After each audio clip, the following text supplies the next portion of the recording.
So, approximately like a week, almost like a week and a half, I kind of learned why I do the podcast. Because, it's not for views. Because, let's be honest, I don't really get views.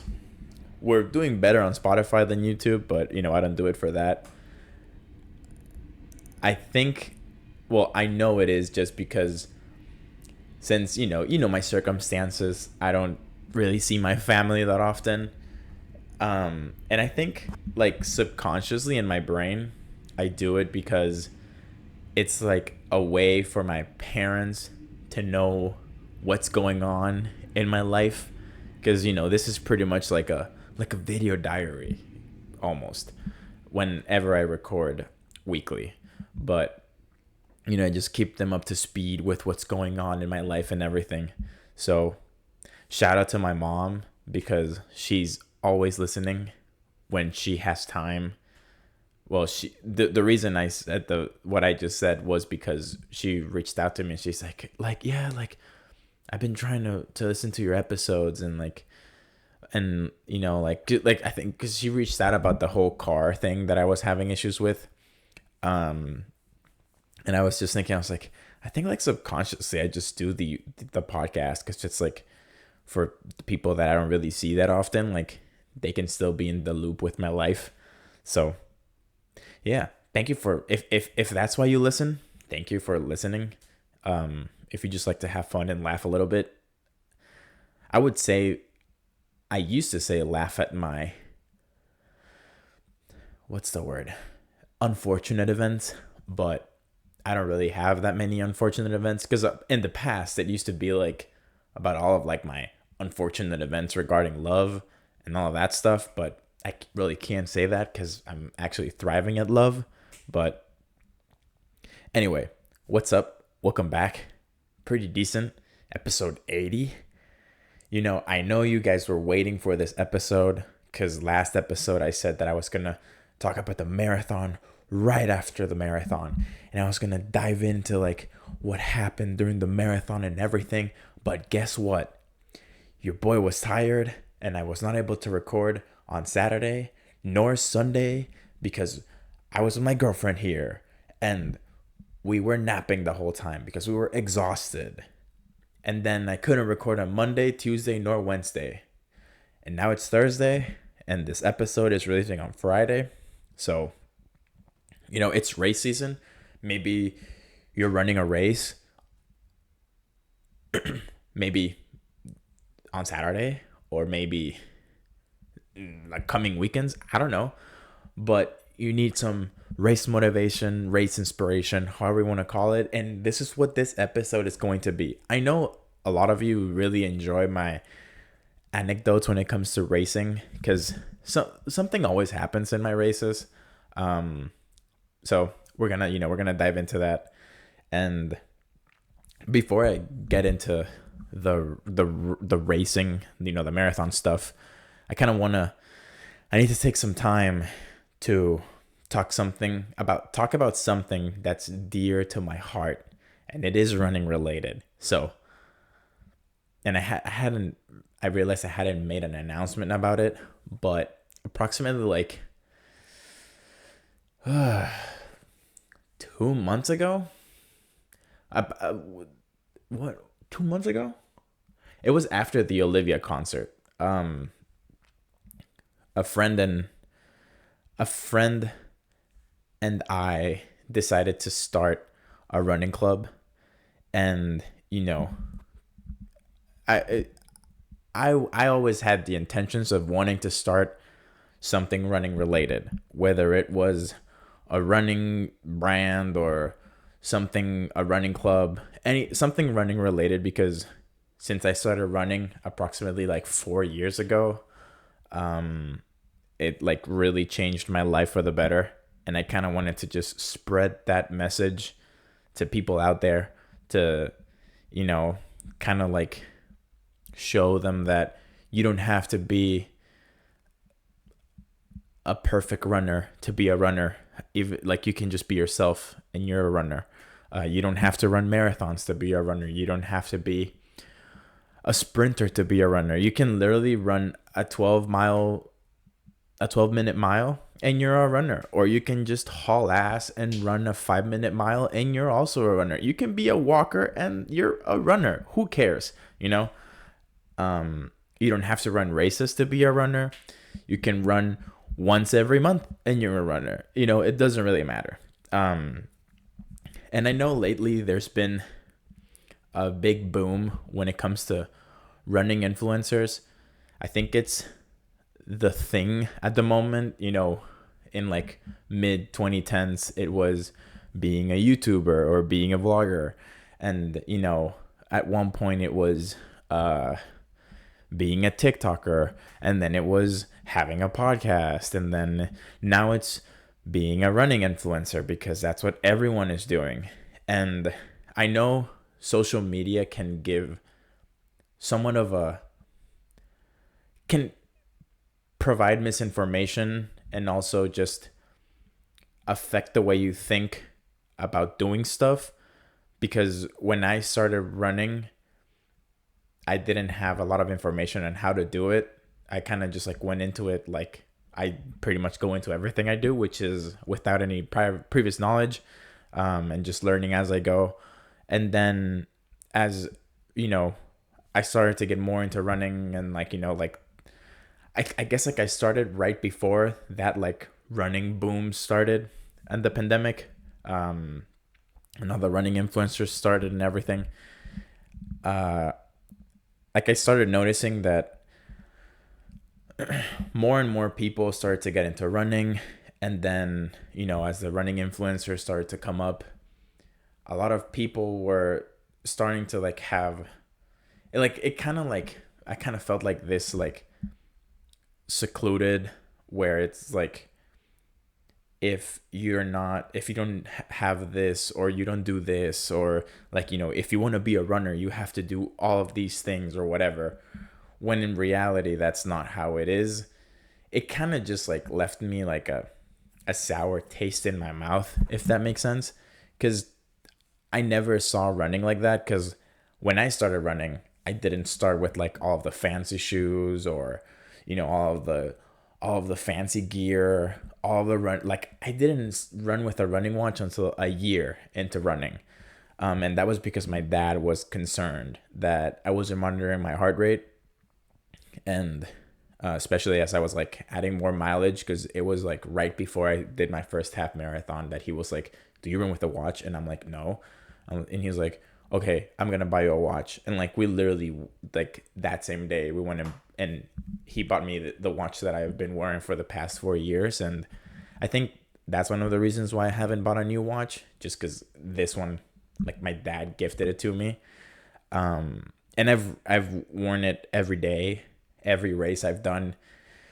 And yeah, and like, it's like I had heard about the running community, and like, and everyone can be a runner, which is true. Like, you don't have to be a specific type of person to be a runner. But I never really felt part of the running community, because where I was, like at Bradley, the runners were like the athletes. And I've had good and bad experiences with athletes, not necessarily only runners, but like just athletes in general. Because in school it was this like, athletes are like the superior, like athletes are the top of the crumb, whatever you want to call it. Which it kind of just like, if anything, made me look at them like, you're not that big of a deal. Like, I would get it if you were like Zion Williamson level athlete, but you're in a D1 school. Yeah, but it's Bradley. We're not even good in our conference. So, it was just like that. Like, there was always this animosity between athletes and regular students. And I'm pretty sure I'm not the only one that has felt that way before.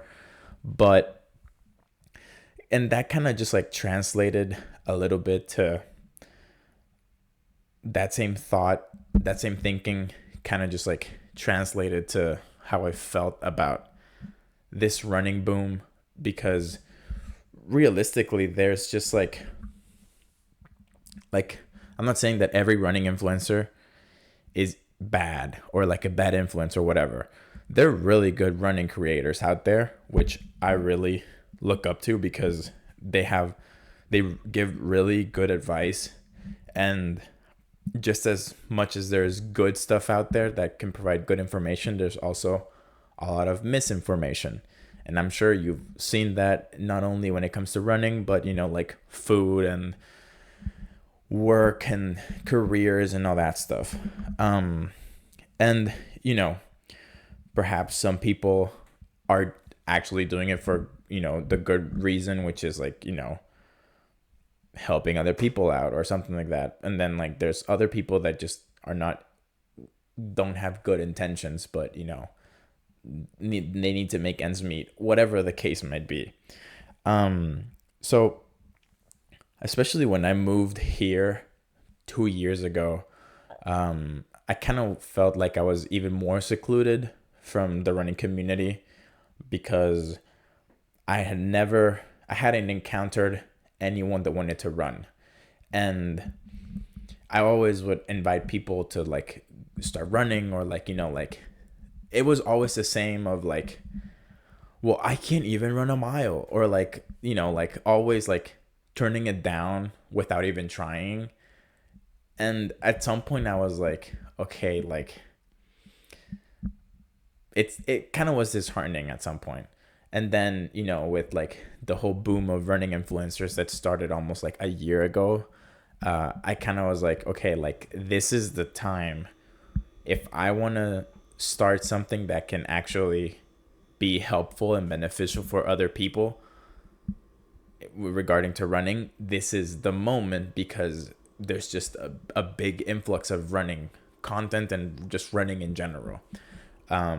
Like I was looking at some stats about like how many people signed up for the London Marathon and how many people actually ran it, and like like the numbers don't lie. There's been a bigger amount of people that want to do running related stuff. And like thinking like the business entrepreneur that I am, I kind of took advantage of that. And then about a year ago I started running with people, so I kind of like created my own running community essentially. And with that I kind of started working in a personal project where it was like starting a running brand and a running club, and it's just something like a running outlet essentially. And just trying to make it meaningful, but also like that encompasses the message that I've always wanted to promote when it comes to running and just like life in general. Because I'm not the typical runner. I don't have the runner's build. Like I'm a pretty big guy, and that's okay. I'm still a runner. That doesn't matter, because believe it or not, you don't have to be fast to be a runner. Like I take pride in my endurance. I don't take pride in my speed because I'm not fast. Okay? Like that's just the reality of it. I mean, in an ideal world, yes, I would like to believe that I would qualify to Boston or Chicago or whatever, but my current lifestyle doesn't allow me to train that much because I'm a normal person with a regular job and I'm not athletically given. But, that's not the point. The point is that I just wanted to make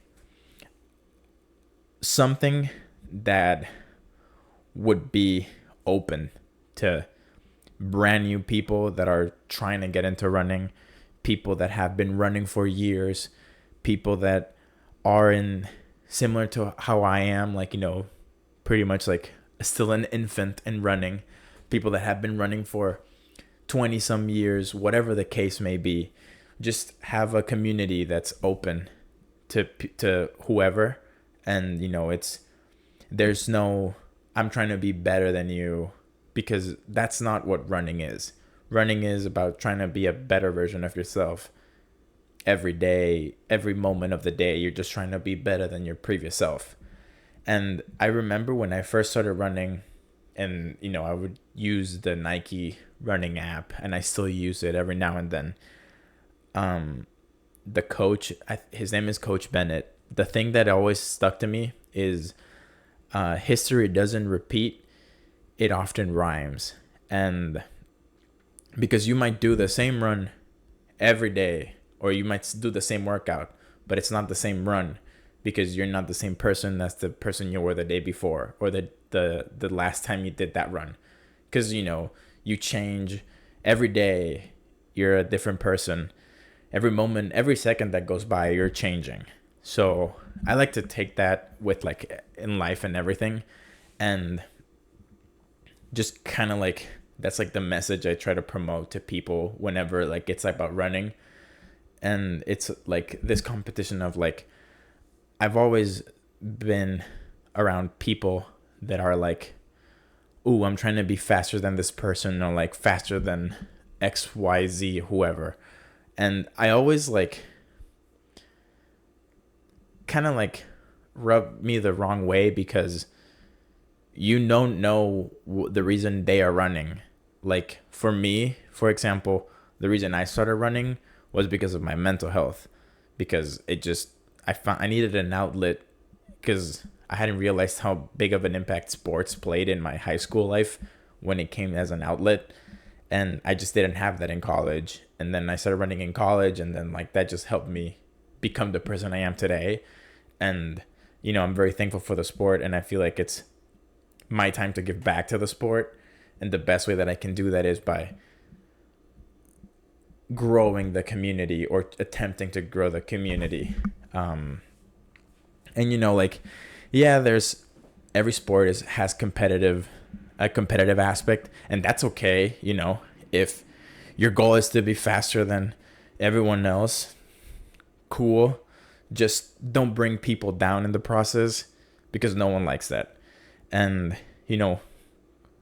like, going back to present day a few months ago, me and my friend, she was a former collegiate athlete, track and field. I think she did cross country, whatever, like a collegiate athlete. It was nice talking to them, because they had a past in running, but it's a different type of running than what I do. So, like, I learned a lot from her when it came to, the training cycle that I wrapped up literally last Thursday. And, she has learned a lot from my running, because what she did was shorter distances and I do more long distances, and, that type of stuff. How to, like, it's different types of running, but you can always learn from different people. So I was working, just talking to her and everything, and we decided to come up with just like, I guess, a running brand or something running related. And in the process of, like, naming and just coming up with names and ideas, I always, like, I wanted it to be something that other people can also relate to. And like, if you've done endurance running before, whether it's a half marathon, a 10K, a marathon, an ultra, whatever, that a lot of it is also a mental aspect of it. And you always tell yourself, one more, or one more step, one more mile, one more kilometer, whatever. Even, like, on your regular day, like, just like, like, one more hour, or like just one more work day or whatever. And then it's the weekend, like, whatever. It applies to multiple things in life. And it kind of just, like, we came down to, we were working a lot of names, and we came up with just, like, one. But I always wanted to have, like, an acronym, so it's pretty much is over nobody else. And it just works, because to me, that's how running should be. You should never be over anybody else. So, it's like, it just works. It just, like, like, it's hard to portray the message and explain what I'm trying to say, but essentially, like, the whole point of it is that we're open, and we try to welcome people with different running backgrounds. Perhaps you don't even have a running background. You're just trying to get into running because, you see all of the people trying to run, or, like this influx of social media running and whatever. And just learn from different people in the process of learning about running, because you can always learn something new. And there's a lot of things that goes into running. Yeah, it's a pretty basic sport. It's just going outside and running. But there's a lot of things that in the process you can learn about other people, that you can learn about yourself, that you can learn about the sport. So yeah, pretty much we started a running club. We, like, the brand itself is just one. I think that's what we settled on. I don't know if we said, yeah, one. And then from that, there's like the one running club, because like essentially, like, long-term goal is that we can have the same club, but in different places. Because like a lot of the people that are a part of it, we're all eventually going to leave Illinois, but we're still going to be a part of the club. And, like, branch out the club. Like, that's the plan.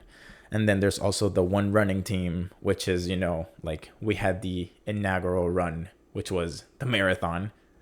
And then we're having the next race is on Saturday, which she'll be running it. So shout out to you, Madison, because you're going to kill it in your first half. But yeah, I'm very proud of it. I'm very excited because we've been putting a lot of work behind the scenes, and we have a lot of things we want to accomplish with it. And yeah, it's a side project, but I've been meaning to do something more when it comes to running, where I can give back to other people.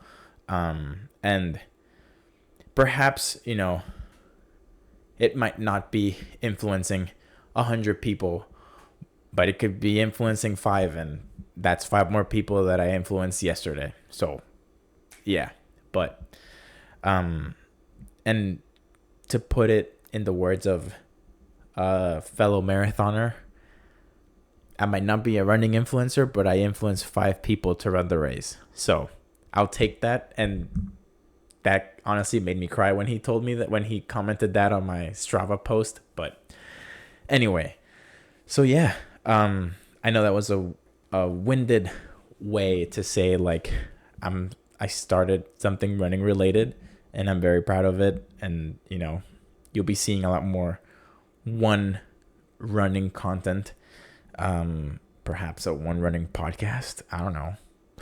But essentially, like, the message is there is no such thing as no. Essentially, the whole thing is like, there's just one running community, and we're open to everyone.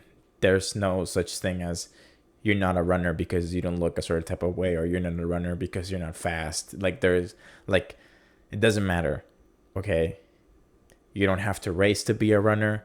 You don't have to do sub 7-minute miles to be a runner. As long as you're outside running, you're a runner. And that's all that really matters. So yeah, if we're going to be trying to do some group runs, club runs. So really excited for that, because like, it's the summer, it's a lot nicer. So yeah, but with that out of the way, let's get into the marathon, because a lot of stuff happened leading to the marathon. And man, it feels like it was yesterday, which it was pretty much. It hasn't even been a week since the marathon. But yeah, I mean, I guess I kind of didn't dive into this after Quad Cities, but long story short, after Quad Cities, like the cramping up and like breaking down and all that stuff happened. Um, I was in a very dark mental place, in a very dark place mentally. Um, I was starting to have self doubt about my running because I feel like I hadn't failed that bad in something that I had put in so much effort into. And I was just very discouraged to keep running because I had just come from earlier that year from, my first marathon, which I did really good. And then breaking a personal best in the half marathon like a few months after that, and then like feeling really good in my training and everything, and then to essentially like hitting rock bottom. And I had a lot of self-doubt, so it wasn't until I saw myself in the mirror one morning and I didn't recognize myself because I had just felt like I had let myself go when it came to like fitness and just like how I was looking and everything, and like the thoughts that I was having about myself, I wasn't enjoying them. I wasn't liking them. So that's when I did the whole 12 days of run mass, I think I called it. Like where I ran like 12 days straight. I think I did like ended up doing like 14. But essentially that was like to like cold turkey my way back into running. And then I was like, okay, like I hadn't run in almost 2 months. I mean, I knew I hadn't lost my running fitness, but I'm not in marathon shape and I want to get back to that. So I signed up for the marathon. I started marathon training in January, which was very inconvenient because it was at the peak of winter. So it was a lot of cold running, below freezing running. And I knew like obviously every time I sign up for a race, I always have a goal in mind, because if there's no goal, then what's the point?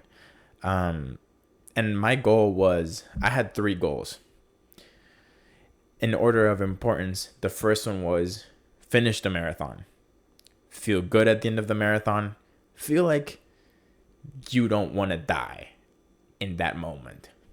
The second one was to just work on my strategizing and, adapting throughout the race, fueling throughout the race, and energy management throughout the race. And then the third one was to just have fun. Those were like the more important goals, the primary goals that I had. And then after that, it was like, like do a sub 5 hour, and then like, oh, if that works, then like do a sub 4 hour, like the pace ones that, like I wasn't really trying to focus on that. Like halfway through training, I'm like, yeah, I don't think I'm able to put the effort into training in the winter, because it was a very cold winter. I don't have the energy nor the time. Like the weather isn't allowing me to train with that goal in mind. So like I just scrapped that goal, which, it's normal. You gotta take the stuff at face value and know when to change your goals, because nothing is written in stone. Everything is written in pencil, and that applies to training cycles, training plans, whatever. You gotta adapt to whatever comes at you, essentially. And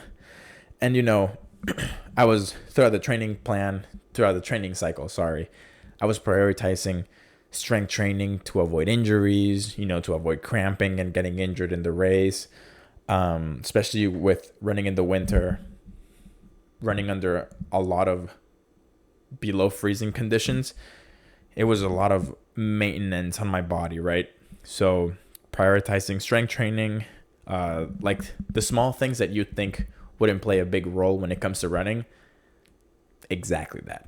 Rest, strength training, stretching, eating, hydration, sleep, everything. Um, and that was also kind of hard to, obviously, with marathon training, a lot of sacrifices have to be made. And, I obviously, I'm going to put my friend's family and my girlfriend above running because they're more important. But I had to come to like a compromise between all of that. And yeah, there was a lot more traveling involved during this training cycle, but like I always made it work. So that really wasn't a factor. Um, but, you know, also trying to work my job essentially, long days, coming from work tired, and then like still going out in the cold to run, that type of stuff. It wasn't easy. If it were easy, anyone would do it. Um, everyone would do it, but still lacing up my shoes and like going out the door. Some personal hardships that I'm not gonna get into in the podcast, but like some personal battles I went through, right?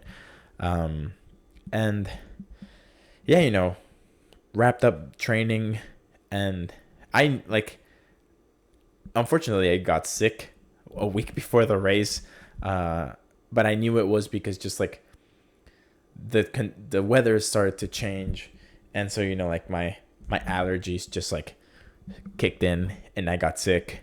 And it was, I kind of started to realize before even like the race organizers announced that we were going to have a hot day on race day. I kind of knew that I was going to have to adjust my strategy and like my planning for the race, to just like adjust to like the weather conditions, because I hadn't had a single hot run basically above 60 degrees Fahrenheit at all. Like, the race was the warmest run I had all year. And like obviously like my body wasn't used to it, so I knew I had to strategize and all that stuff. So like I like mentally I wasn't nervous. Maybe obviously like with every race you always get nerves. I think the only race that I was not nervous was when I did the half marathon last year, because I was really going off vibes. I was like, should I go for a new PB? And my friends were like, yeah, you should do it. And I did it, and I was off vibes, But, um, leading up to this race, we made it to Champaign with my girlfriend, and we found out that they had canceled the 5K and the 10K on Friday because someone got arrested because of the protests, and it kind of like escalated, and like we pretty much went to bed that night not knowing if we were gonna run the race the following morning. So that kind of played a minor role into perhaps not having the performance I would have wanted to, because I couldn't really sleep because I was just thinking, I was like, what am I going to do if I don't run the marathon? Like, am I going to sign up for another race? Like, am I going to get reimbursed for for not running because they canceled it? Like, what's going to happen? That type of stuff.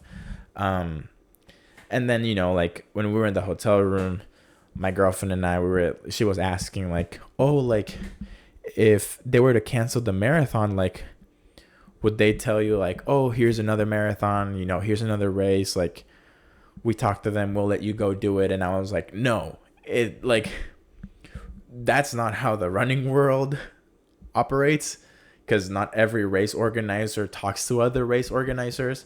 I think probably the only ones to do that are like the majors, like the worlds or whatever they're called, like the big six, um, because I think those are like the Abbott marathons.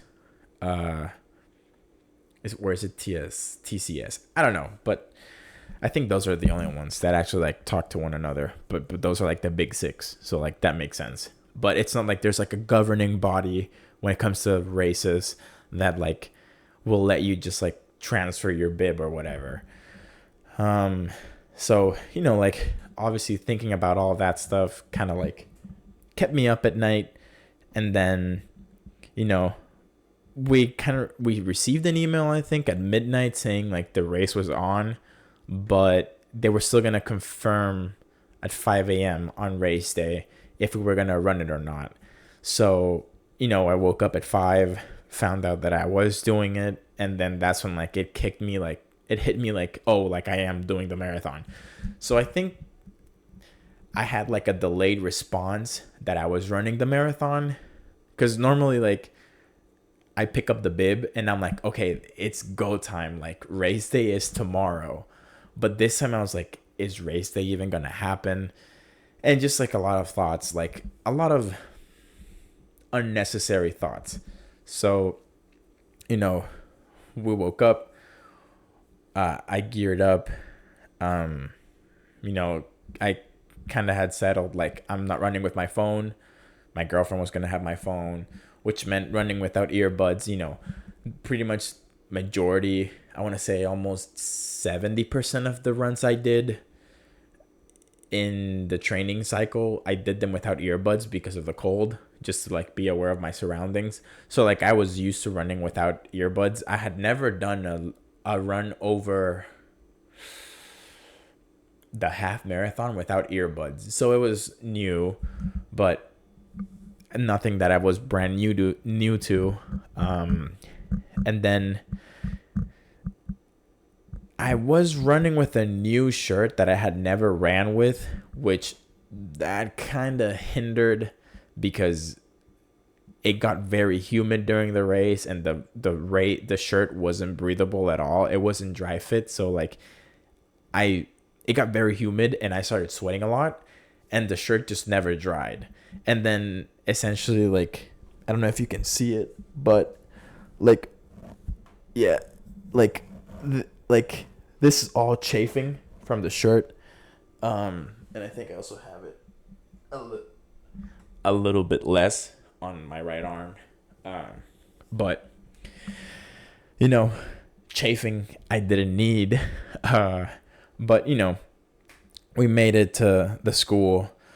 That was a very stressful situation where the roads were blocked, and like we had to, it took us a while to get to the school, so that was an added stressor. And pretty much I remember I couldn't poop before the race in the hotel room, so I was like, okay, guess I don't have to poop. Well, when we were struggling to get into the school, that poop like fell in my stomach, and I'm like, now I have to poop. But I was like, I don't want to go in the porta potties, and I was like, I'll just suck it up. Like once I start running, I'll forget that I have to poop. Well, I didn't forget that I had to poop. It was there for the entire 5 hours that it took me to run the marathon. So yeah, but we're not there yet. But going back to when we made it to the school, we met up with my friends, other people that were doing the half marathon, Louis, and like shout out to him because it was his first marathon. Shout out to Jordan McKenzie, Grace, Emily. Yeah, to them four, Grace on her second half marathon, Jordan, Mackenzie, and Emily on their first half marathon, which like it's not an easy accomplishment. It's not easy to run 13 miles. It takes a lot of mental and physical strength. So, good job. I'm very proud of you. But yeah, like we got there like goofing off and like trying to not think of the nerves. Like I was trying to like just like, obviously like it's normal to be nervous on race day, especially if it's your first one. So I was just trying to like lighten the mood. Like we're here to have fun. Like, don't worry about like pace, whatever. Like, just worry about finishing. That's the main goal. That's what matters. And, have fun, enjoy it. It's a celebration of all the hard work you've been putting for the past weeks, months, whatever. And, we got to the corral and everything. And like, that's when it hit me. I'm like, okay, this is marathon number 3. It's the exactly to the day, the 4th year anniversary of when I started running. Let's, we know our goals. We have our strategies. Let's stick to the plan. Take everything that comes as it is. Don't settle too much on the previous miles, just like, let's just have fun and enjoy it. So, lined up, the race started, and honestly, I felt really good. The first half, I felt pretty strong. I was on pace to follow the plan as I had laid it out, considering the fact that I hadn't done a single run in humid weather, probably once, and that was in Louisiana. But obviously, like, I think it was 3 miles out of the 320 something miles I did during my training cycle. Doesn't really play a factor. I don't think it's even 1%. So my body and I adjusted in the best way that I possibly could up to the weather. And I remember I woke up with like my butt was like tight when I woke up. Like I was dealing with lower back pain for pretty much the entire training cycle. So, I was like, are you kidding me? Like, now on race day is when I wake up with a pain in my butt. So, kind of like adjusting to that. And like, I think around mile 3, I kind of pulled my glute. So I was like, okay, like we're fine. Just keep going. And then around mile 4, that's when the poop really settled. And I was like, okay, now I really have to poop. But since we were running with the half marathon as well, every time I wanted to stop at a porta-john, it was full. And I'm like, I'm not going to stop and wait and then take a poop because I'm just wasting time. So I just kept going. And then at around mile 4.5, I ran into my girlfriend. And then again at mile 6.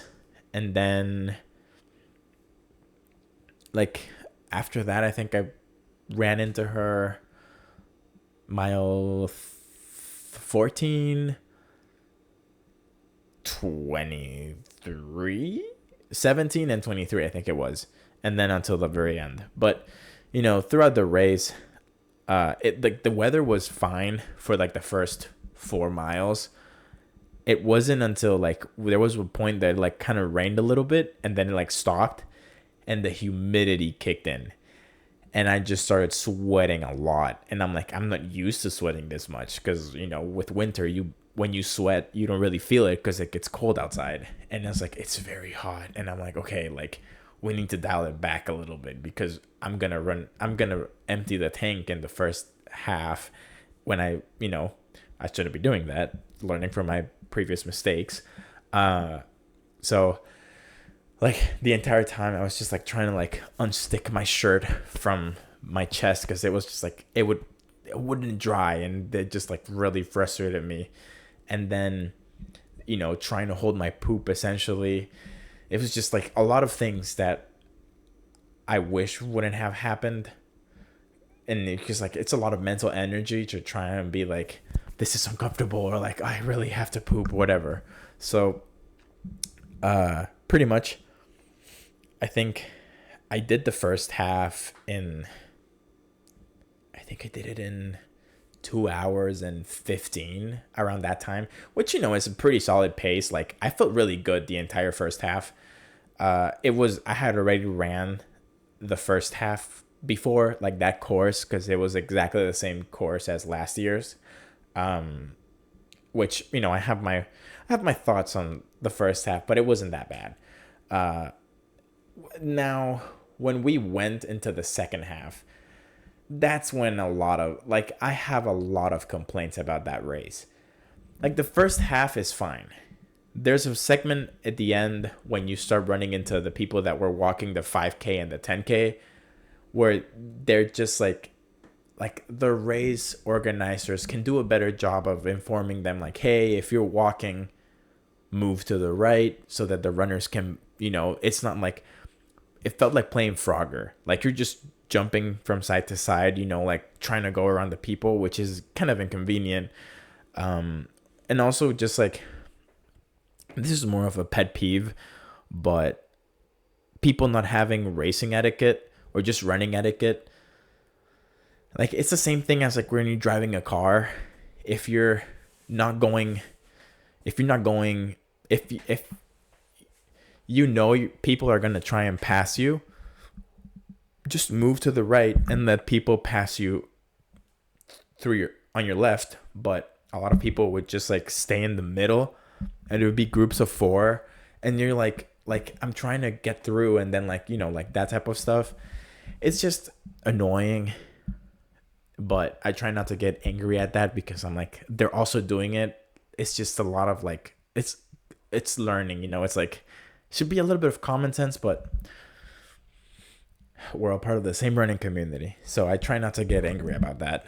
I did see a lot of running influencers in the race, which was funny because the one that comes to mind is just, I think she was like mile 5, and she was like 5 miles in, feeling really good, and she was just doing the half. I was like, you're going very fast if this is your first half marathon, but hey, maybe you've trained, I'm no one to talk about because like, I don't know how much you've trained, but you do you. And then 2 miles later, I just see her like perched over, puking, and I'm like, I hope you're doing okay. And I'm like, I wonder if that's gonna make it to the TikTok, which I know it's mean, but like, if when I post stuff, I keep it real, okay? If I tell you like my nipples were bleeding, I'll tell you my nipples were bleeding. I'm not gonna hide it because it's just stuff that comes with running. But that's just me, okay? I me, I try to keep it 100 all the time. But pretty much, like, it's a lot of people like that. And like, I know that having good running gear and good running shoes makes you feel a certain type of way, and it's a psychological thing that just makes you go faster, because I've been there, and having good running gear does make you run better.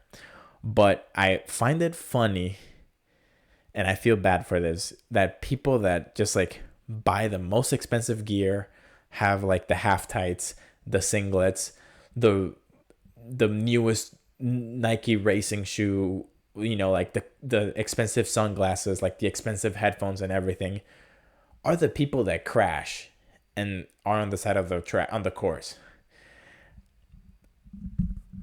I'm just gonna say it. It's ironic and it's funny. I feel bad for thinking that way. I don't wish anything bad to happen to them. It just goes to show that you don't need all of the expensive gear to have a good race. That's all I'm gonna say it. Are the race shoes like a hack essentially because they make you go faster? Yes, but you don't need them to have a good race. I'm just gonna say this goes out to anyone that's trying to get into running. You don't need all the expensive gear to be a runner. Just letting you know that you don't need all of that. But once we reached the end of the first half, that's when like the group is essentially went from running with a bunch of other people to just running with a handful at most. And that's when like my complaints really started to, like, I started thinking a lot about like the course itself. It was not the best. I've ran 3 marathons. all three have been very different, but out of all three, course wise, this was the worst because a lot of it was done in open road where you're running next to ongoing traffic, not incoming traffic, it's ongoing traffic, and you're on the bike lane. So, if you're not paying attention, you could get hit by a car. If they're not paying attention, they can just, and hit you. And before the race, like I think like Wednesday, they sent out an email saying like it's supposed to be a very hot day. Like they were gonna have enough hydration in the aid stations and like more medical people and everything, just in case more dehydration issues happen to the racers. But I feel like knowing that, they should have adjusted the course to not have a segment where it was late in the race, when it was the hottest point of the race, where you're running next to ongoing traffic. And the only thing separating you between the cars and you is a cone. There's nothing else. Like, it got to the point that I had to pull a woman from going into traffic because I think it was probably dehydration. Like, I just had to pull her because I was like I could see her stumbling, and I just pulled her out of the way. I was like, this is like, there's no way, like, they really thought this was fine. And I just got like, I got peeved about that, about the race course. And then there was a segment where it was running in a park on a trail, and it's just wind hitting you the entire time. And I was, at that point, I was like, screw that. I'm not running this segment because I'm just going to get tired and use all of my energy trying to run against the wind. And it was just very like, obviously race organizers have more experience in organizing a race, but there's got to be some thinking into it. Like, I know not every race is supposed to be easy, but I don't know. That was just like, as a runner, it was very inconvenient. And I know not every race is supposed to be convenient and like everything has to go perfect with the course or whatever. It was funny that at one point when I actually stopped to try and use the Porta-John, I just like couldn't poop. So, it was like mile 17, 18, I think it was. I just stopped and I couldn't poop, and I was like, fuck, okay. And I just like got out and like kept running. So I pretty much held my poop for like until I got back home, which was like 7 hours after the race. So that was inconvenient. And then, yeah, I mean, overall, like, I was just trying to have fun during the race, and I'm not gonna lie, I enjoyed the race. I knew that I was running very conservative just because of like, in the back of my head, I had Quad Cities and like what happened in Quad Cities, and like not wanting to really relive that because I know what happened after Quad Cities. And I never told my girlfriend this, or anyone, honestly. Like, it was a very dark point because I had invested so much into running, and just essentially hitting rock bottom with my running like that after feeling like I was on top of the world with, setting a personal best and like having done a marathon earlier that year, to just being like, feeling like I don't want to run ever again. Like, I just didn't want to go back to that because running really like helped create bonds with people that I don't really know if I would have had a bond with, and just, meet people and like be a part of like a great community, and just being able to relate to so many people and impact people's lives and stuff like that. Like, it just really means a lot. So I just didn't want to lose that relationship with running. But I really did enjoy the race. I mean, I crossed the finish line and I was like, I didn't feel like I wanted to die. Like I felt good. Um, like I know like the heat played a role in it. My body adjusting to the heat. Uh, you know, running with an upset stomach, running with a hindered butt. The chafing on my arms was uncomfortable, but like I knew like this race was more about overcoming the mental aspect of it, not really the physical aspect of the marathon. And I guess I didn't really put it into perspective how impressive it is to run three marathons in 15 months, because that's a marathon every 5 months. And every time I go into a new training cycle before the marathon, it's not like I just like, oh well, just gonna do a marathon in a month. Like, no, it's like I prepare myself to like do the marathon as best as I can. So yeah, it really wasn't into I didn't really put it into perspective until like some people were telling me like what you did was insane, like what you've done is insane. Like people that have done half marathons before, like I was talking to the like my other friends that did the half, they were like, I don't know how you did it, and on top of that you've done it twice already, because it's like running 13 is hard and you're doing 13 more on top of that. So I guess I tend to downplay the stuff that I do. Just like, I guess it's like, what's the word? What's the There's a word.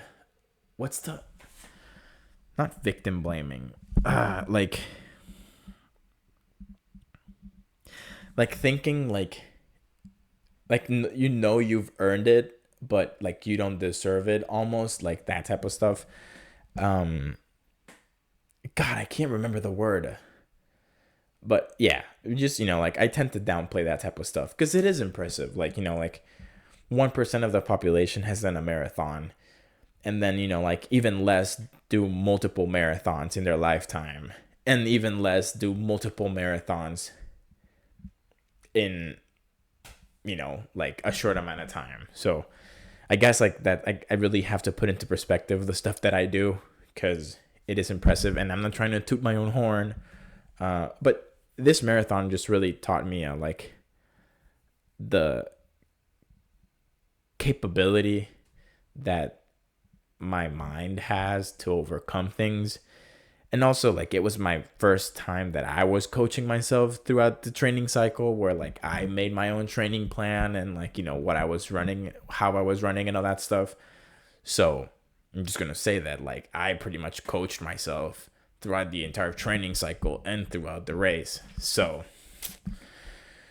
like yeah, perhaps like the time didn't look good to social media runners, but hey, I'll take it, because I ran my race and that's all that really matters. So yeah, I mean, I really can't, I'm trying to remember if there was anything major that also happened. I mean, it was a hard race. None of the races, whether it's half or a full, that I've done have been easy, because it's not easy to do them. But I will say like the course didn't make it easier. Just like the whole inconvenience of being in the open road and just like having traffic next to you. The whole thing with the protests and everything, like not knowing if we were going to run it, that also made it inconvenient. The heat, the weather was not convenient. So, because I personally find it a lot easier to go from running in the heat to running in the cold than running in the cold and going into the heat. So I really kind of had to get used to that. But now that I've actually done marathon training all year round, I know what to expect, when I have like that like shock in the middle of the race. But I feel pretty good. my legs are feeling good and recovered.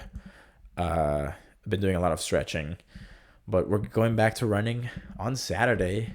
Probably gonna do like very light training. I don't think I'll go over the half in my training long runs.